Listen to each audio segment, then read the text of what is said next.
தொடர்ந்தேர்ச்சியான நுண்ணறிவு வினாக்களோடு நாங்கள் இணைந்திருக்கின்றோம். அந்த அடிப்படையில் இன்றைய தினம் ஆங்கில எழுத்தை மையமாக கொண்ட நுண்ணறிவு வினா ஒன்றை உங்களுக்கு இலகுவான முறையில் நான் கொண்டு வந்திருக்கிறேன். நாங்கள் கேள்விக்குள் செல்லலாம். கேள்வி என்னவென்றால் 38 தொடக்கம் 41 வரையுள்ள ஒவ்வொரு வினாக்களில் உள்ள எழுத்து இணைப்புகள் குறித்ததொரு கோலத்திற்கு அமைய உருவாக்கப்பட்டுள்ளன. ஒவ்வொரு வினாக்களுக்குமான அடுத்து வர வேண்டிய ஒரு சோடி எழுத்துக்களை புள்ளிக்கோட்டின் மீது எழுதுக. இப்போ இந்த கேள்வி இது செய்யறதுக்கு ஒரு சின்ன மெத்தட் இருக்குது. அது எங்களுக்கு தெரியாட்டி நாங்கள் இதுக்கெல்லாம் கணக்கு பார்த்து ABCD எல்லாம் எழுதி அதெல்லாம் கணக்கு பார்த்து செஞ்சு எங்களோட நேரம் போயிடும். அந்த நேரத்தை போக்காட்டக்கூடிய ஒரு விதமான கேள்விதான் இது. ஆனால் இதுக்குரிய மெத்தட்டை நாங்கள் தெரிஞ்சு கொண்டோமா இருந்தால் இதை இலகுவாக செய்யலாம். இதுக்குரிய மெத்தட் என்னென்னா, இந்த ஆங்கில எழுத்துக்கள், ஆங்கில எழுத்து கோலம்ண்டா ஒரு ஏதோ ஒரு அமைப்புல ஏதோ ஒரு வகையில தொடர்ந்து செல்லக்கூடியதை தான் நாங்கள் எண்கோலம் அது மாதிரி சொல்லுவோம். அதுபோல இந்த ஆங்கில எழுத்துக்கள் வரக்கூடிய 26 எழுத்துக்கள் இருக்கு ஆங்கிலத்தில். அதை நாங்கள் ஒரு முறையில் 5 எழுத்துக்களை எழுதினமாக இருந்தால் நாங்கள் இதை இலகுவாக செய்யலாம். இப்போ நாங்கள் பார்ப்போம். இப்போ இந்த ஆங்கில எழுத்து கோலத்தை நாங்கள் லேசாக கண்டுபிடிக்கிறதுக்கு எப்படியெல்லாம் செய்யலாம். அது இல்லாமல் நாம் அந்த விஷயம் தெரியாமல் இப்போ A என்று எழுதி ஏக்கு பிறகு B வந்திருக்குது, பிக்கு பிறகு CD தானே வரணும். ஆனால் இங்கே FJ என்று வந்திருக்கு. திருப்பி I எங்க, J எங்க அப்படின்னு சொல்லி எங்களுக்கு அந்த ஒரு ஏதோ ஒன்று குழப்பமாகி ரைட். அப்படி இல்லை. அப்போ நம்ம இதை எப்படி செய்யலாம்? AB வந்து அடுத்தது CD இல்லை, AB வந்திருக்குது, CD இல்லை, E இல்லை. அப்போ 3 எழுத்து இல்லை, ABCD இல்லை. ஓகே, அப்போ சியும் டியும் ஈயும் இல்லை. திரும்ப F வந்திக்கு, FG, அது பிறகு J I இல்லை அப்படின்ட்டு H இல்லை, ஜிக்கு பிறகு H இல்லை. அப்போ 3 எழுத்துக்கள் விட்டு விட்டு வருது. நாங்கள் எப்படி இதை செய்யலாம்? செய்ய போனோமா இருந்தால் இதை இலகுவாக செய்யக்கூடிய ஒரு கேள்வி. ஆனால் நாங்கள் இதில் வந்திக்கிற மாதிரி செய்யறதுக்கு நாங்கள் முயற்சி செஞ்சோம். எப்படி செய்யணும், எப்படி செஞ்சிருக்கணும், நாங்கள் இது ஒரு முறை. இப்போ இப்படியும் சிலர் யோசிக்கலாம்ங்கிறதுக்காக நான் சொல்கிறேன். இப்போ இதில் AB எழுதிட்டோம். அடுத்தது என்ன வரணும்? CD வரணும், சரிதானே? அடுத்தது E வரணும், E வரல. அதுக்கு அடுத்ததாக FG, சரிதானே? G, HI, அடுத்தது HIJ, அதை போடலை. அப்போ KL, அடுத்தது MNO, அப்போ MNOக்கு அடுத்தது PQ எழுதிக்கிறோம், ரைட். அடுத்தது வரணும் RST வரணும், அதை எழுதாம விட்டுட்டு அப்போ UV. உண்மையில் இதுக்கு வர வேண்டிய விட UV. அப்போ நாங்கள் இவ்வளோத்தையும் எழுதுறதுக்கு எங்களுக்கு ஒரு மிக நீண்ட ஒரு நிமிஷமாவது போகும் இதை கணக்கு பார்த்து எழுதி எடுக்கிறதுக்கு. அப்போ ஒரு குறித்த நேரம் ஒன்று போகும். இப்போ அதே மாதிரி திரும்ப B, அதுக்கப்புறம் D, அப்போ ஏதோ ஒரு ஒழுங்கலானது போகுது, ஒன்று விட்டு ஒன்று அப்படித்தான் அது போகுது. அப்போ நாங்கள் இதெல்லாம் கணக்கு பார்த்து கொண்டிருக்கிறதுக்கு எங்களுக்கு மிக நீண்ட நேரம் எடுக்கும். எனவே தான் அப்படி இல்லாமல் இந்த மாதிரி கேள்வி வந்தால் இலகுவாக செய்யறதுக்கு இந்த ஆங்கில எழுத்துக்களை ஒரு முறையில் எழுதலாம். நாங்கள் அந்த முறையைத்தான் நாங்கள் இந்த கேள்வியில் பார்க்க போகிறோம். அப்படி நாம் ஆங்கில எழுத்துக்களை எழுதுறதுக்கான முறை தான் இந்த உங்களுக்கு காட்டப்பட்டிருக்கக்கூடிய இந்த முறை. அப்போ நீங்கள் இந்த முறையில் நீங்கள் எழுதுவங்களா இருந்தால் இலகுவாக என்ன செய்யலாம்? இந்த கேள்வி செய்யலாம். பாருங்க, எப்படி வந்தீங்க? முதல் கேள்வி AB. அப்போ முதலாவது கேள்விக்கு பாருங்க AB. அடுத்தது என்ன? FJ, KL, PQ. அப்போ அடுத்தது வர வேண்டியது UV. அப்போ UV நாங்கள் என்ன செஞ்சிருக்கிறோம்?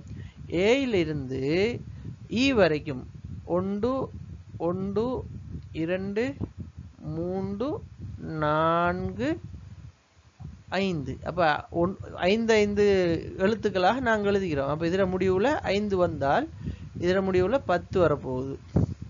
இதுல 15, இதுல 20, இதுல 20, y வந்து 26, சாரி 25, y வந்து 25, z 26, 25 z 26. அப்ப 26 எழுத்துக்களை நாங்கள் எழுதிக்கிறோம். அப்ப கேள்வி எப்படி வந்தாலும் எந்த கோணத்தில் வந்தாலும் நாங்கள் இதை வச்சு என்ன செய்யலாம், கண்டுபிடிக்கலாம். பாருங்க, ஏபி எஃப்ஜே கேஎல் பிக்யூ என்றால் அதில் அடுத்த தொடரில் வரப்போகிறது என்ன, யூவி. ரைட். அடுத்தது பாருங்க, இன்னொரு முறையில் சந்திக்கிறாங்க, இன்னொரு கேள்வி சந்திக்கிறத பார்க்கலாம். என்ன, பிடி எங்க இருக்குது, பி இந்த இருக்குது பி. இப்போ பிடி. அடுத்தது என்ன சந்திக்கிறாங்க, ஜிஐ ஒரு எழுத்து விட்டு தந்திக்கிறாங்க இந்த மாதிரி. அடுத்தது எல்என் தந்திக்கிறாங்க, QS தந்திக்கிறாங்க. அப்போ நாங்கள் அடுத்தது கண்டுபிடிக்க வேண்டியது VX. அப்போ இதுதான் அடுத்து வர வேண்டிய விடை. அப்போ இதுக்கான ஆன்சர் வந்து VX. ரைட். அடுத்தது பாருங்க எப்படி தந்திக்கிறாங்கன்னு பார்ப்போம். AU BV. ரைட். அப்போ AU சரியா, AU. நான் இதுக்கு வேற கலர் மாற்றி கொள்றேன். AU BV CW இதே கோணத்துல தந்திருப்பாங்க. அந்த CW DX என்றால் நாங்கள் எழுத வேண்டியது என்ன, இதுக்கு அடுத்தது எழுத வேண்டியது EY. அப்ப இதுல வர வேண்டிய விடை EY என்கிறத நாங்க பார்க்கலாம். ரைட். அப்ப இப்படி இலகுவாக செய்யலாம். கடைசி வினாவை பாருங்க. இது கொஞ்சம் கணித செய்கையோட சேர்ந்த மாதிரி வரக்கூடிய மாதிரி இது வரும். எப்படி, ஏன் அப்படி சொல்றேன்னுடா, நல்லா பாத்தீங்கன்னா முதல் எழுத்துக்கள் ஓர்டர்ல வந்துக்குது.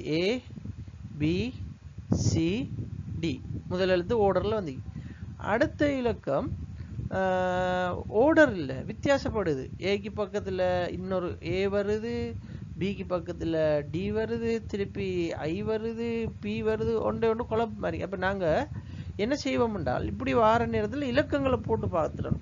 முதலாவது ஏக்கு 1, அப்ப திருப்பியும் A 1. சரிதான். அப்ப திருப்பி பி வந்து நம்ம எழுதி வச்சுக்கிறோம். பி எத்தனாவது இலக்கம், 2வது இலக்கம். ரைட், 2. அப்ப பிக்கு பதிலாக நாங்க 2 எழுதி வச்சுக்கோம். பிக்கு பதிலாக 2. ரைட். தந்திக்கிற அடுத்த இலக்கம் டி. டிக்கு என்ன இலக்கம் போட்டிருக்குது, 4. ஓகே. அப்ப டிக்கு பக்கத்துல நீங்க 4. அப்போ 1க்கு 1 போட்டு 2க்கு 4 போட்டிருக்குது. ரைட். அடுத்த இலக்கம் சி. சிக்கு 3. 3க்கு என்ன சந்திக்கிறாங்க, ஐ வந்து இது 5, இது 6, 7, 8, 9. அப்போ ஐ வந்து 9. ஐ வந்து 9வது இலக்கம். சரிதானே? ஓகே. அடுத்தது டி. டி என்கிறது எத்தனை, டி வந்து ரைட், டி வந்து 4வது இலக்கம். டிக்கு தந்திக்கிறது பி. அப்ப 15. ஓ வந்து 15 சொன்னா பி 16. அப்ப 16. அப்ப 4க்கு 16 சந்திக்கிறேன். அப்ப ஏதோ ஒரு ஒழுங்குல இது போகுது. ரைட். அப்ப இது ஏ பி சி டி. அடுத்தது வர வேண்டியது இ. அப்ப இ என்றால் இந்த வரிசையில 5. அப்ப எங்களுக்கு இதுல வர வேண்டியது என்னன்னு சொன்னா, இத வந்து அதாவது இதர அடுக்குகளை கட்டிக்கிறாங்க. அப்ப 1ன் அடுக்கு ஓ2 1. அப்ப 2ன் அடுக்கு ஈ2 4. 3ன் அடுக்கு 3 3 அடுக்குண்டா 3. நான் இதுல 3 எழுதினா 2 தான் வரணும். இதுல 3ன் அடுக்கு, 3ன் 2ஆம் அடுக்கு 3 9. அப்ப 4ன் 2ஆம் அடுக்கு 4 16. அப்ப 5ன் அடுக்கு இந்த இ வந்து 5ன் அடுக்கு I5 25. அப்போ இதில் எங்களுக்கு தெரியும் 25வது இலக்கம் 25வது இலக்கம் இருக்கக்கூடிய எழுத்து Y. அப்போ இதுக்கான விடை என்னென்று சொன்னால், இதுக்கான சரியான விடை நாம் அதை மஞ்சளால் குறிப்போம். Y என்கிறது தான் இதுக்கான சரியான விடை. அப்போ இந்த கேள்வி வந்து மிக இலகுவான ஒரு கேள்வி. அப்போ நாம் இதில் பார்க்க வேண்டியது என்ன, எப்படி இந்த ஆங்கில எழுத்துக்களை எழுதுறது. அப்போ எழுத வேண்டிய முறை எப்படின்னு கேட்டால் 5 எழுத்துக்களாக எழுத வேணும். ABCDEFGE வரைக்கும் எழுதணும். அப்போ எழுதிட்டு நீங்கள் அதுக்கு நேராக இலக்கங்களை போட்டு வச்சு கொண்டீங்கன்னா எல்லாத்துக்கும் நேராக இலக்கம் எழுதிட்டு இருக்க தேவையில்லை. அப்போ நாம் நேரத்தை மிச்சம் பிடிச்சி இந்த கேள்வியை இலகுவாக செய்யலாம். அதில் இன்னொரு விஷயம் என்னென்றால், நாங்கள் எக்ஸாமில் இருக்கிற நேரம் மிக வேகமாக இதெல்லாம் செய்ய போகிறோம். அப்போ மிக வேகமாக இதில் எழுதுகிற நேரம் 26 எழுத்து மிஸ் ஆகாமல் இருக்கிறதுக்கு நாம் என்ன செஞ்சு கொள்ளலாம், சில இடத்தை ஞாபகப்படுத்தி கொள்ளலாம். இப்போ உதாரணமாக 5, 10, 15 இந்த ஓர்டருக்கு தான் இது வரணும். 5, 10, 15 என்ற ஓர்டருக்கு இது வரணுங்கிறத நீங்கள் மறக்காமல் ஞாபகத்தில் வச்சுக்கொண்டு அதை எழுதினீங்கன்னா மிஸ் ஆகாது. 26 எழுத்தும் அழகாக எழுதப்பட்டுரும். அப்போ இந்த கேள்விக்கான விடையை மிக அழகாக நாங்கள் என்ன செய்யலாம், கொடுத்து கொள்ளலாம். அப்போ இந்த கேள்வி இலகுவாக செய்யக்கூடிய ஒரு கேள்வி.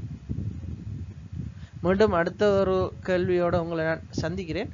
கண்டிப்பாக எங்களோட இந்த ஃபேஸ்புக் பக்கத்தை ஃபாலோ பண்ணுங்கள். அதில் வரக்கூடிய வீடியோக்களுக்கு கமெண்ட் பண்ணுங்கள், லைக் பண்ணுங்கள், உங்களோட நண்பர்களுக்கு அனுப்புங்க. நீங்கள் ஆதரவு தார நேரம் தான் எனக்கும் ஒரு உற்சாகம் வரும். இன்னும் இது மாதிரி ஒவ்வொரு பகுதியாக ஒவ்வொரு கேள்விகளாக தேடி தேடி கொண்டு வந்து உங்களுக்கு தாரத்துக்கு கஷ்டமான கேள்விகளை விட்டு லேசாக செய்யக்கூடிய கேள்விகளையாவது நாம் தெரிஞ்சு வச்சிருந்தா கூட அதிகமான புள்ளிகள் எடுத்துக்கொள்றதுக்கான வாய்ப்பு இருக்கும் என்ற அடிப்படையில் தான் இந்த தொகுப்பை நான் தொகுக்கிறேன். கட்டாயம் உங்களோட ஆதரவு தாரத்தோட எங்களோட பக்கத்தை ஃபாலோ பண்ணுங்கள். யூடியூப்லேயும் நான் இந்த வீடியோக்களை அப்லோட் பண்ணுறேன். யூடியூப் சேனலையும் சப்ஸ்கிரைப் பண்ணி கொண்டீங்கன்னால் உங்களுக்கு போடுற வீடியோக்கள் எல்லாம் உடனே கிடைக்கும்.